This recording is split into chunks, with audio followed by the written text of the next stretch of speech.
मध्य प्रदेश के दिग्गज नेता दिग्विजय सिंह ने कहा कि वो आगामी लोकसभा चुनाव नहीं लड़ेंगे, लेकिन पार्टी ने लोकसभा चुनाव का टिकट दिया तो वो उनके आदेश का पालन यहां पर जरूर करेंगे।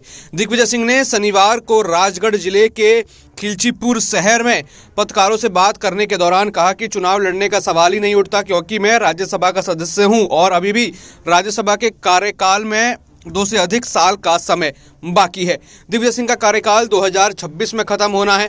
हाल ही में मध्य प्रदेश विधानसभा चुनाव में मिली करारी हार के बाद कांग्रेस लोकसभा की तैयारी में जुट गई है और कोशिश कर रही है कि विधानसभा चुनावों में मिली हार को भुलाकर अब लोकसभा की तैयारी की जाए, जिसके लिए उम्मीदवारों का चुनाव शुरू कर दिया गया है। कांग्रेस इस बार अपने सभी वरिष्ठ नेताओं को चुनाव में खड़ा कर सकती है, जिसमें कमलनाथ, दिग्विजय सिंह, अरुण यादव, कांतिलाल भूरिया, सुरेश पचौरी और जीतू पटवारी भी शामिल है। हालांकि दिग्विजय सिंह ने कहा कि राजगढ़ से लोकसभा सीट का प्रतिनिधित्व कौन करेगा ये पार्टी तय करेगी।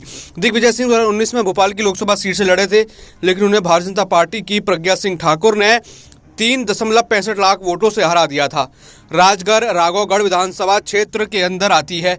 सिंह ने राजगढ़ से लोकसभा सीट का प्रतिनिधित्व 1984 और 91 में किया था। फिलहाल मध्य प्रदेश की कुल 29 लोकसभा सीट में से 28 पर भाजपा है, जबकि एक सीट कांग्रेस के पास है। पिछले साल मध्य प्रदेश में हुए विधानसभा चुनाव में दिग्विजय सिंह और कमलनाथ के नेतृत्व में सरकार का बहुत ही खराब प्रदर्शन देखा गया था।